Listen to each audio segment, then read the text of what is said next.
آج کل ایک ٹاپک بہت عام ہے جس پر ہر کوئی گفتگو کر رہا ہے، علم والا بھی اور بغیر علم کے بھی۔ وہ کیا ہے؟ کرونا۔ اور بہت سے لوگ اس سے خوف زدہ ہیں، اور ہر شخص یہ سمجھ رہا ہے کہ شاید وہ مجھے آ کے پکڑ لے گا اور ہم اس بیماری سے دوچار ہو جائیں گے۔ لیکن بات یہ ہے کہ ایک مسلمان ہر حال میں اور ہر مشکل میں اللہ کی طرف رجوع کرتا ہے، اپنے دین کی طرف رجوع کرتا ہے کہ وہاں اس کو کیا رہنمائی ملتی ہے۔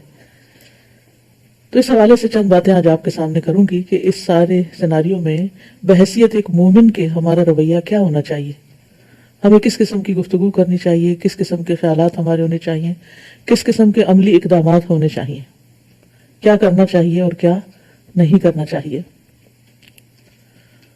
سب سے پہلی بات تو یہ ہے کہ مومن ہر معاملے میں اللہ پر بھروسہ کرتا ہے، اور یہ ایمان کا تقاضا ہے۔ یہ زندگی ایک امتحان ہے، اور ہر روز ایک نیا امتحان ہوتا ہے، اور مومن بزدل نہیں ہوتا، مومن بہادر ہوتا ہے، کیونکہ اس کو پتا ہے کہ اس کے ساتھ اللہ ہے۔ لا تحزن ان اللہ معنا، غم نہ کرو، بے شک اللہ ہمارے ساتھ ہے۔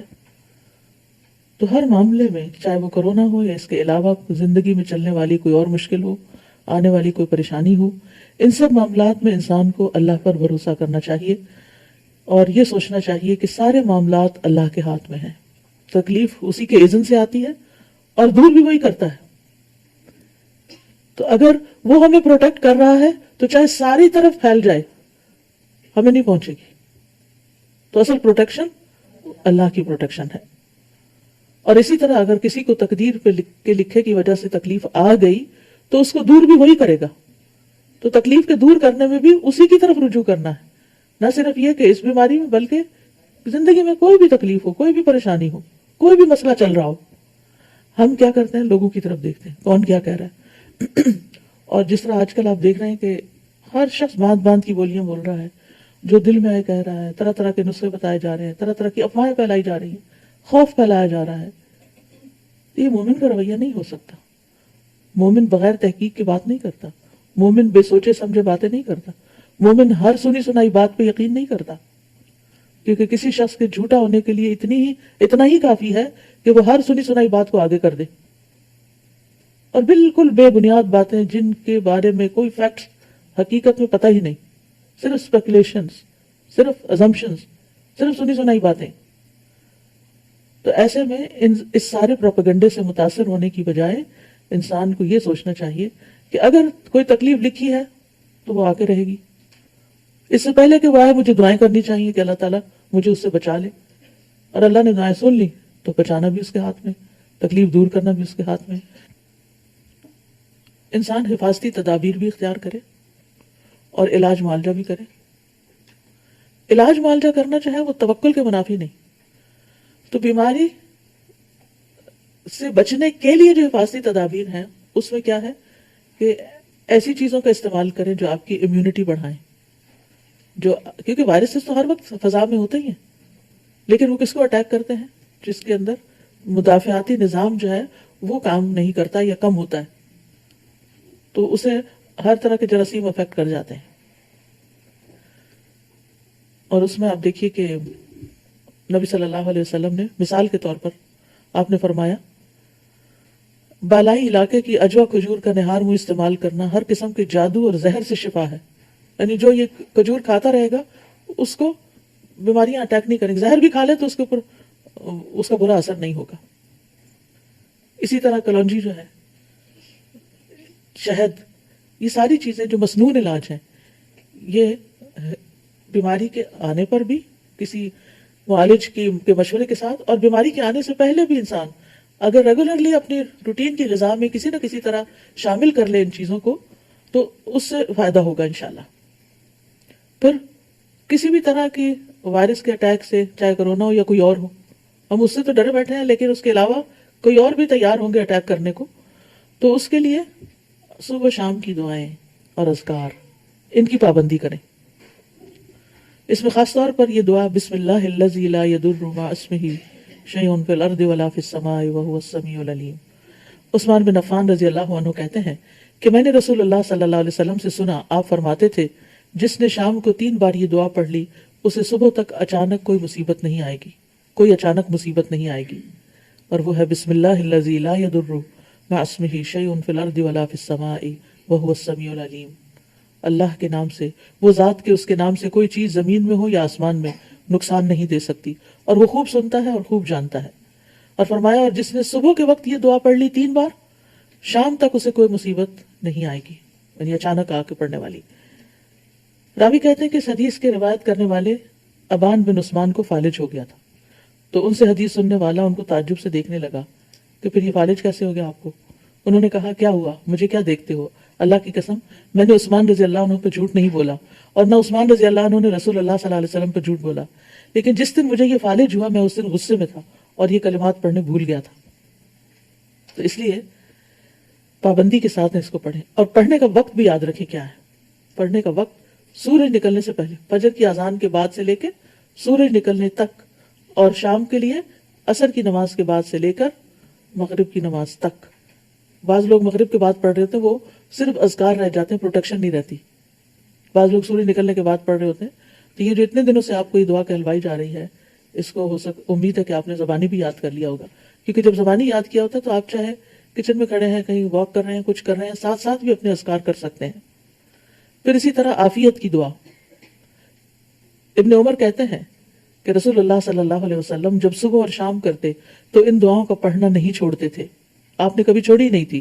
اللہم انی اسألک العافیۃ فی الدنیا والآخرہ، اللہم انی اسألک العفو والعافیۃ فی دینی و دنیای و اہلی و مالی، اللہم استر عوراتی و آمر روعاتی، اللہم احفظنی من بین یدی و من خلفی و عن یمینی و عن شمالی و من فوقی و اعوذ بعظمتک ان اغتال من تحتی۔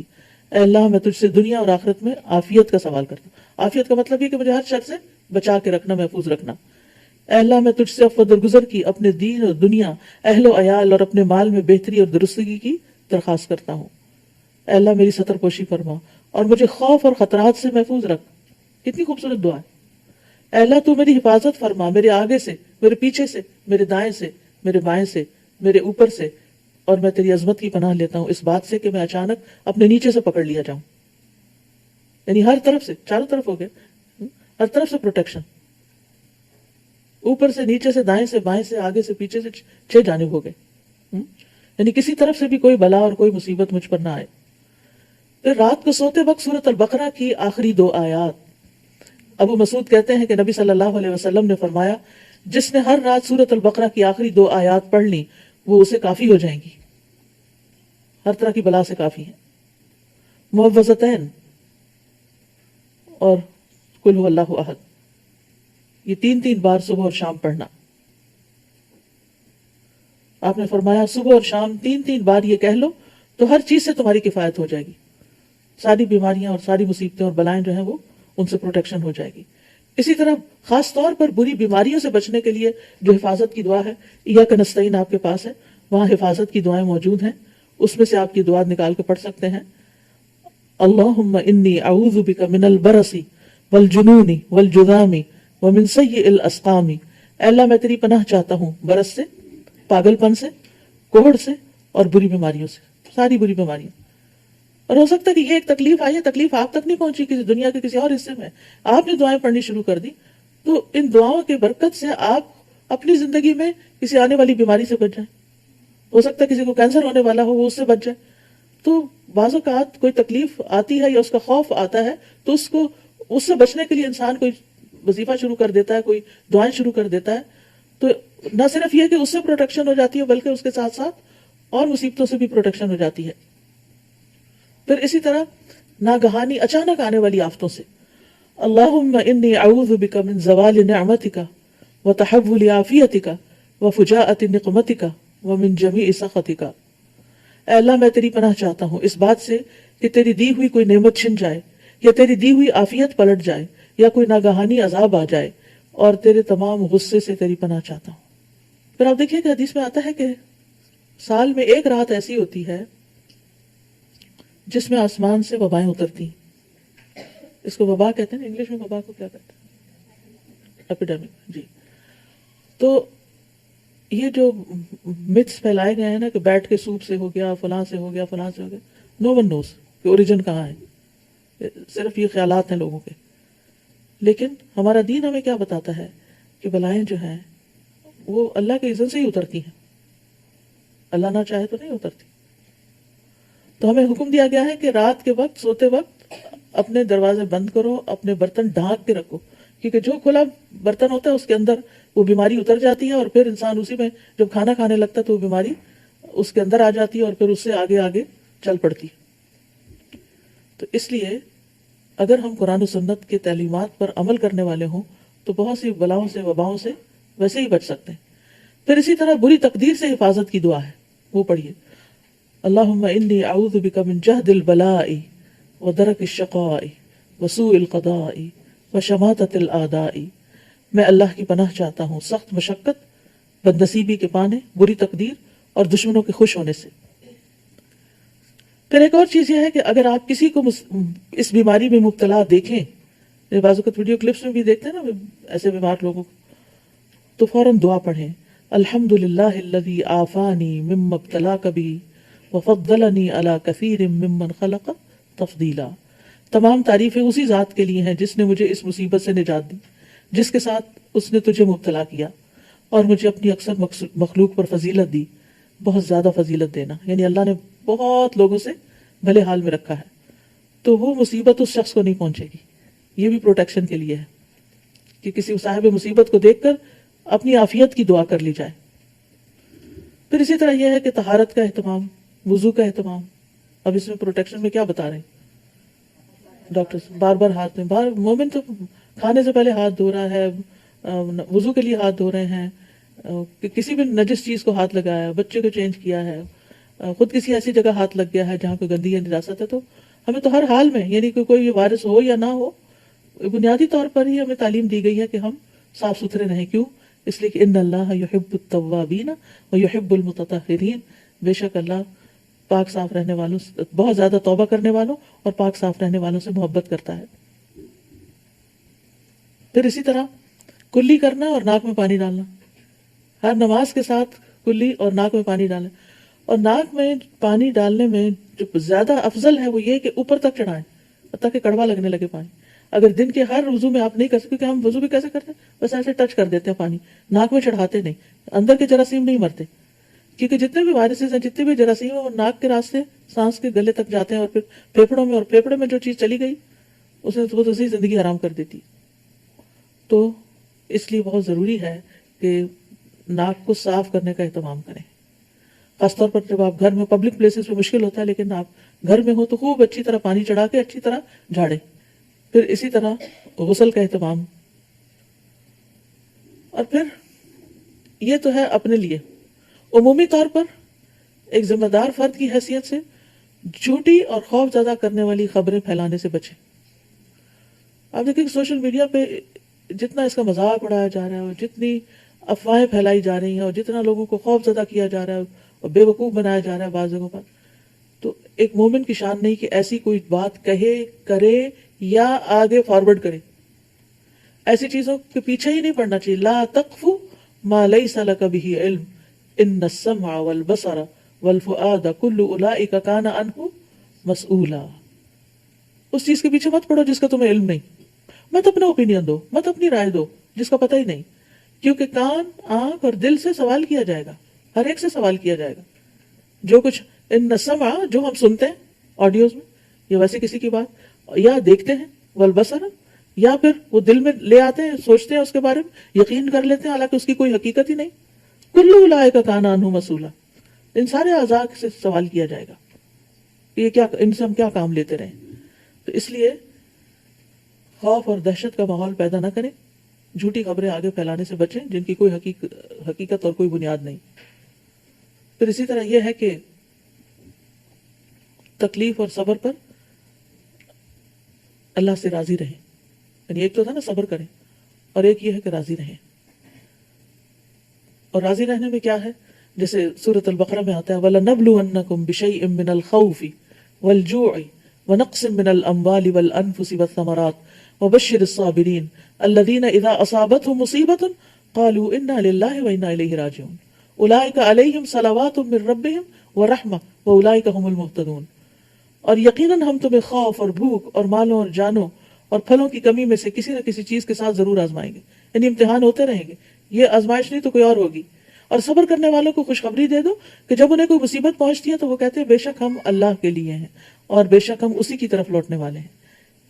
یعنی اللہ نے ہمیں بھی پیدا کیا، اسی نے بھیجا، واپس بھی اس کی طرف جانا ہے. یعنی اس کے اس فیصلے پر ہم اس سے ناراض نہیں. یہ لوگ ہیں جن پر ان کے رب کی طرف سے کئی مہربانیاں اور بڑی رحمت ہے، اور یہی لوگ ہدایت پانے والے ہیں. اور جب مومن پہ کوئی آزمائش آتی ہے تو جو اس آزمائش پر راضی رہتا ہے، اللہ سے ناراض نہیں ہوتا، اللہ تعالیٰ بھی اس سے راضی ہو جاتا ہے. اور جو اللہ سے ناراض ہوتا ہے اللہ تعالیٰ اس سے ناراض ہو جاتا ہے. پھر اس کے بعد یہ ہے کہ اگر ایک بیماری آ جائے یا کوئی مال یا جان یا تکلیف میں سے کچھ بھی مال و جان کی تکلیف آ جائے تو سوچنا چاہیے کہ الحمدللہ باقی تکلیف ہے نا، میرا دین تو سلامت ہے، میرا رب میری دعائیں سننے والا ہے، اللہ نے مجھے مومن پیدا کیا. اگر اس راستے میں میری موت بھی آ جاتی ہے تو ایسی وباؤں میں مرنے والوں کے لیے جی یعنی اللہ سے امید کی جا سکتی ہے کہ جیسے طاعون کی بیماری میں مرنے والے کے لیے شہادت لکھی جاتی ہے. اور آخری بات یہ ہے کہ وبا پھیلنے کے موقع پر انسان خواہ مخواہ ایسی جگہوں پر نہ جائے کہ جہاں بیماری پھیل چکی ہو، اور اگر وہ وہاں رہتا ہے تو وہاں سے نکل کر کہیں اور نہ جائے. یہ بھی ہمارے دین کی تعلیم. کرنے کے کام کیا کیا ہیں دوبارہ دیکھتے ہیں. نمبر 1 شروع سے اپنے معاملات اللہ کے سپرد کرنا، اور جی یہ یقین رکھنا کہ ہر کام اللہ کے اذن سے ہوتا ہے، تمام کاموں کی تدبیر اللہ کے ہاتھ میں ہے، تکلیف پہنچانا اور دور کرنا اللہ کے ہاتھ میں ہے. جس کے لیے اللہ رحمت کے دروازے کھول دے اسے کوئی نہیں روک سکتا. سب لوگ بھی مل کے تکلیف پہنچانا چاہیں نہیں پہنچا سکتے مگر جتنی تقدیر میں لکھی ہو. ہر چیز تقدیر میں لکھی ہوئی ہے. تو ہمیں کرنا کیا چاہیے؟ اللہ سے دعائیں کرنی چاہیے، دعاؤں کو لازم کر لینا چاہیے، انسانوں اور چیزوں کو اللہ کے سپرد کر دینا چاہیے، اللہ کی حفاظت میں دے دینا چاہیے، اللہ کی اطاعت کے کام کرنے چاہیے اور نافرمانی سے بچنا چاہیے، اللہ کے احکام کی حفاظت کرنی چاہیے. مومن کے لیے ہر حال میں خیر ہی ہوتی ہے. اپنے فرائض کی حفاظت کریں، نمازوں کی حفاظت، اپنے صدقہ خیرات کا پہلو ہو گیا، مس ہو گیا. صدقہ خیرات جو ہے وہ بلاؤں کو ٹالتا ہے. جی ہاں، اور مسنون علاج اور حفاظتی تدابیر اختیار کریں.